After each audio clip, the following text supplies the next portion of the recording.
Hi guys, my name's Leland. I'm a software engineer, a front-end software engineer. Been in the industry for 12 years, and today I want to talk about how I've managed to survive as a software engineer for 12 years and not get burned out because it seems to be a somewhat of a hot topic these days. A lot of people talk about how software engineering is exhausting and how the burnout and all these things. And I've been through it all. I've seen it all, and I've not ever gone burned out. And I want to share my experience with how I've managed to stay sane while working as a software engineer. Right. So I work out here in Silicon Valley, the heart of it all. Right. And I still very remember very distinctly my very first software engineering job. I was working at a company called Netscope, and I was working close to 16 hours a day, 7 days a week. Right, it was pretty early on my career, and I was pretty hungry. And I remember distinctly about a year into it, my coworkers, my colleagues, a lot of them were older than me. They were probably close to 15 years older than me, so a lot of these were industry veterans. And it had been over a year and a half. I hadn't taken any vacation, and I remember my coworker because when you work at a startup, uh, it was early stage. I had probably joined when there were about 15 people, and I remember distinctly him telling me. He said, "Hey, Leland, when was the last time you took a vacation?" I said, "I haven't taken one yet." He's like, "I've seen guys like you. You guys work a lot, and that's great. But if you're not careful, you're gonna get burned out." And he said he had worked with some people before. He's seen them. They're younger guys. I was younger at the time, and he said, "I've seen you younger guys. You guys have all this passion. You work really hard, but if you're not careful, you're gonna burn out. You need to take a break." And he's like, "You got to take a vacation, man." And I didn't really feel like it at the time, right? I was knee deep. I was hungry. I wanted to make that money, but I thought about it more at the time, and I was like, you know what? He might be. I think he's kind of right. I mean, this guy's been working in the industries. He was like, I think he was 46 at the time, right?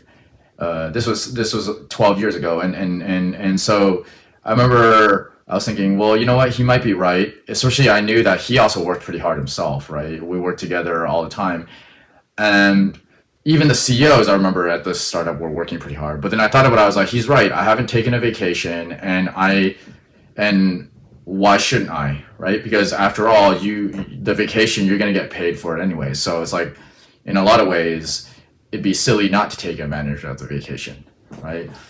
At the time, I was thinking the reason why I didn't want to take a vacation is because I looked at it as for each day or each hour that I'm not working is like another hour that I'm not practicing or honing in my skills, right? But then I realized, oh, I just decided I'm just going to take a vacation. So I didn't really go anywhere. I didn't have a really lavish vacation. All I did was I just took like a 3 or 4 day break, if you will, and did what I wanted to do. I don't remember what it was. It was probably just biking, mountain biking, maybe playing some video games, something, anything other than working, right?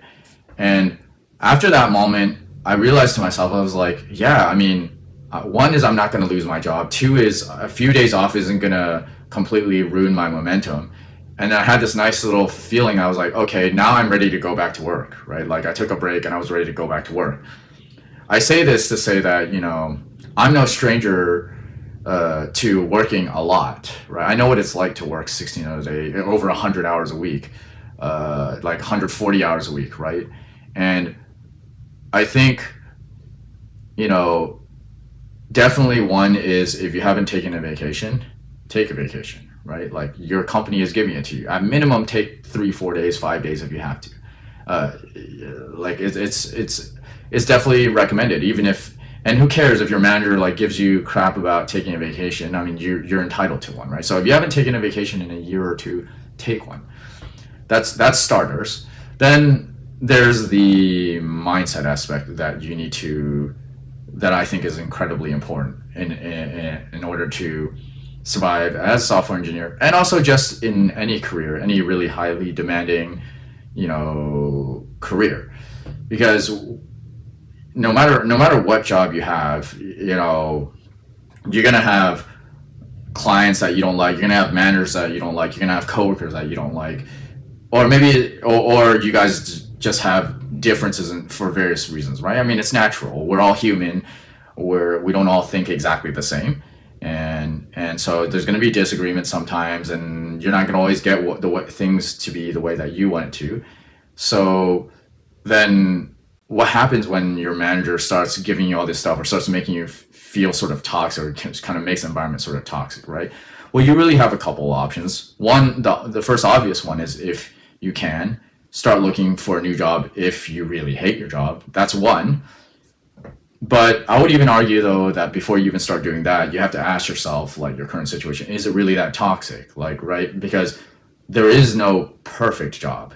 It doesn't matter what job you're doing. It doesn't even matter if you own your own business. It doesn't matter what company you go to. There's always going to be someone, if it's not your manager or your coworker, that's going to be someone that just, for various reasons, you guys don't get along, right?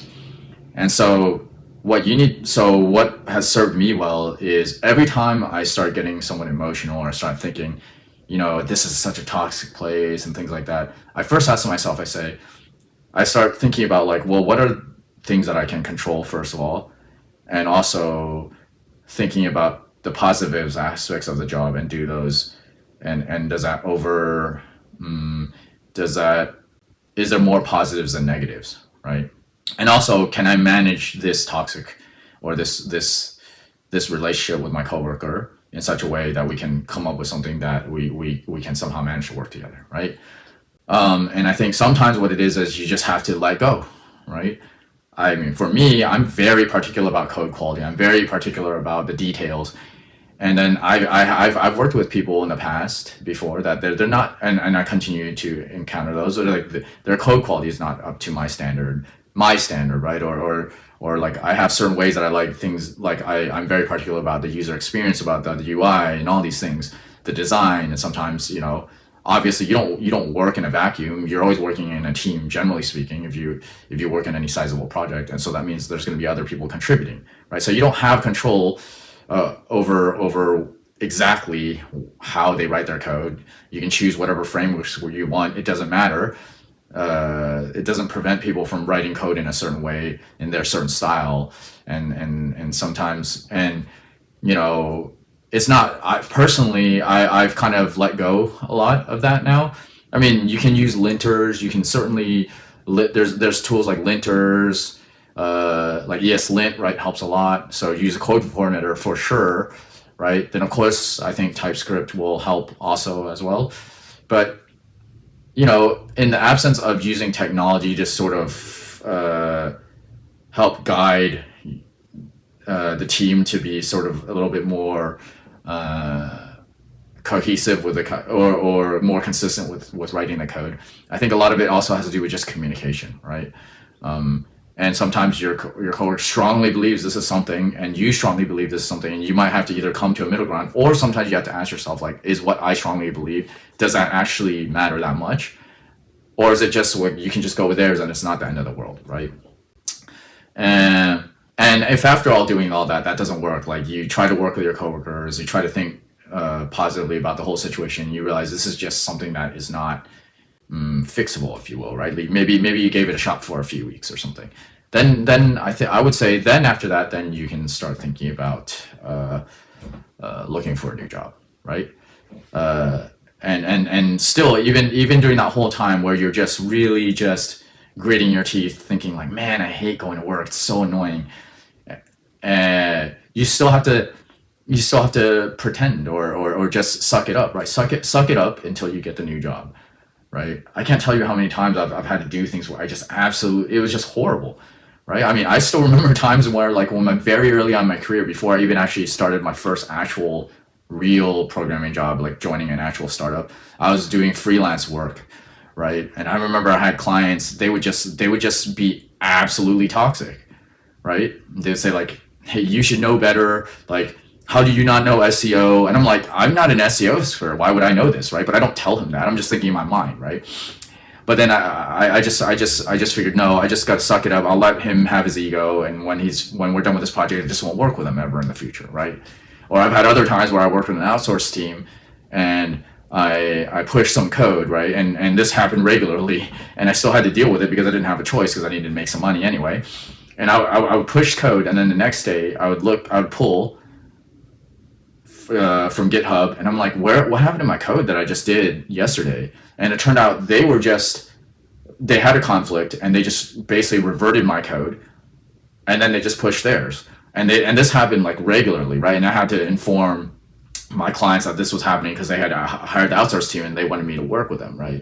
And so of course you should also be vocal about these things, but at the end of the day, I just sucked it up. I just did it, and thankfully I just kind of held out long enough until eventually I could actually start building up enough experience and start finding new gigs to replace, to get better gigs, and then finally getting my startup job, and then from there moving forward, right?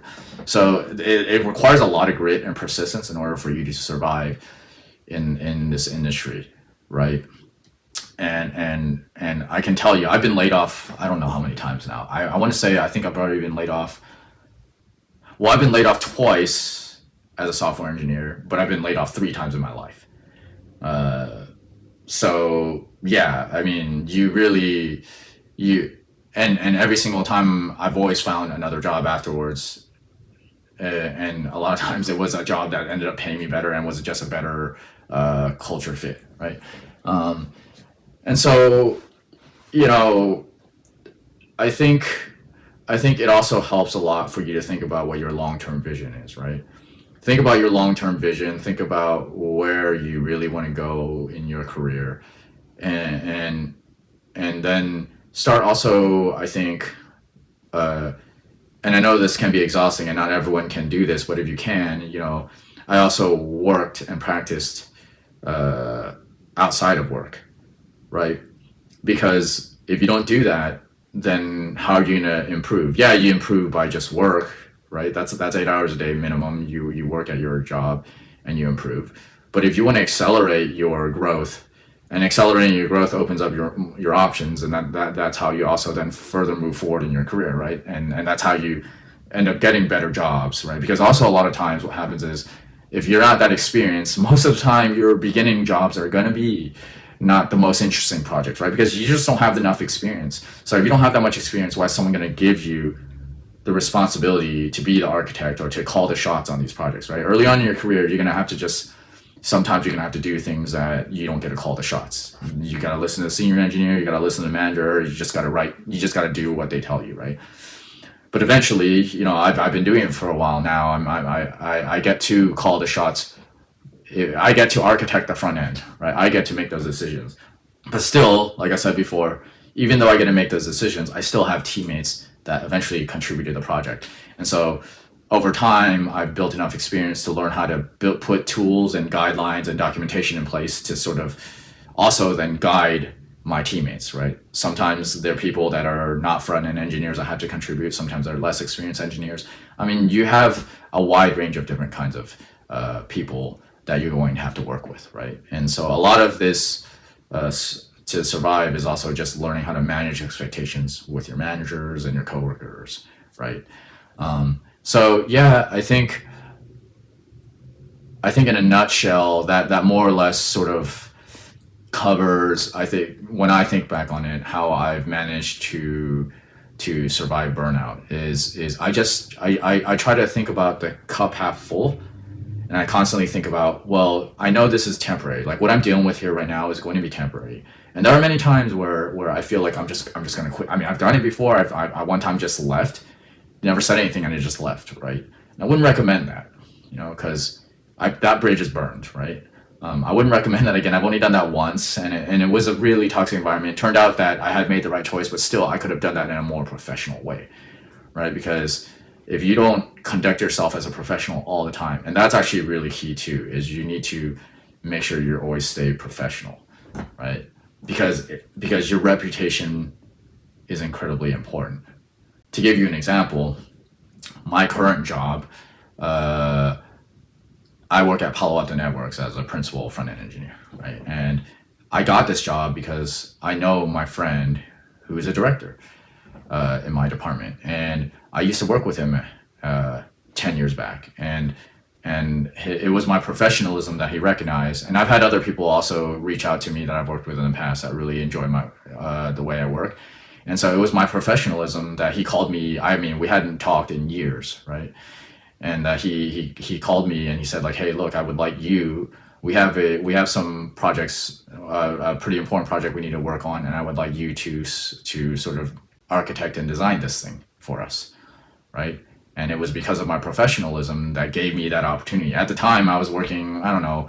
It was an okay job, but I knew I was looking for something else, and it just so happened my friend came in and he called me, right? And so having that professionalism at all times, regardless of how you feel about whatever job you're working on, is absolutely key, because you never know 2, 3, 4, 5 years down the line, or any point in the future, that one of your ex coworkers joins a company and it's a cool company and they're in a good position, or there's an opening, and then they're gonna think in their mind like, oh yeah, I remember that guy, I remember her, I remember my coworker. They were amazing. They were really professional. I would like to really work with them. I'm gonna recommend them, right? And that's a lot of times somehow you can get a better job, right? Also, you end up usually a lot of times getting better pay. And so, yeah, always be professional. Always be professional no matter what. It's very hard. A lot of times we can get caught up in our emotions. We can get, angry. We can get frustrated. And I mean, I'm guilty of it myself. I'm not perfect, but professionalism is key. Like, make sure you stay super professional. You always want to have in everyone's mind that this person always does their best work, right? That's all you can do. The only thing you can do is you can do your best work. And what your coworkers or your managers or whoever else thinks of you, that's up to them, right? That's outside of your control, right? You need to be able to figure out how to manage people and then stay professional and leave with a positive impact. And this applies not just to work, but also, personal relationships, right? That also applies as well. Like, you always want to leave a positive impact with everyone that you encounter, or everyone that you interact with, everyone that you spend time with, right? Because that's how opportunities show themselves. You just never know when an opportunity presents itself, because that person needed someone, and they needed someone that was good and professional, and they thought about you. So yeah, I think so. If you feel like you're getting burned out right now, just remember it's temporary. Right? Just remember it's temporary. A lot of it's in your mind, right? It's all in our mind anyways. Who else is making you feel burned out other than yourself, right? It's not your manager, it's not your coworker. They may make you feel a certain way because of the way they act, but at the end of the day, it's up to you to decide how you want to interpret those experiences, right? And these days, I choose to, a lot of times, whenever I catch myself getting a little bit emotional, getting frustrated, I ask myself, I'm like, okay, the takeaway I'd like to give you guys is, one, try to focus on the positives of what you have, right? So a cup half full sort of mentality. Two, manage expectations with your managers and your coworkers, right? That's very important. Three, sometimes just learn to let go of certain things. Ask yourself, is it really worth it? Is it important? Is it that important? Sometimes maybe it's just better to just let it go. Just let them have the win and just work with them, right? Four,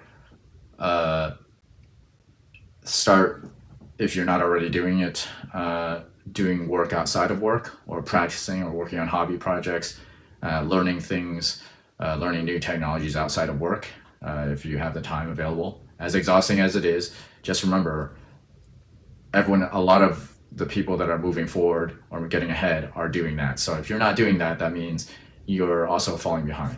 I know it sounds like a lot of work, but that's America's beautiful like that, right? We get rewarded for putting in that effort, right? But again, remember, it's not work. You got to work smarter, not necessarily. Although sometimes you also just need to work harder as well. And then also, stay professional. Be professional. Keep all your relationships as professional as you can. And finally, if all else, start looking for a new job, right? Definitely start looking for a new job, because you know, sometimes certain cultures, certain companies, they're just not a right fit for you for various reasons. Who knows, right? And so yeah, I hope that you guys have found all that useful.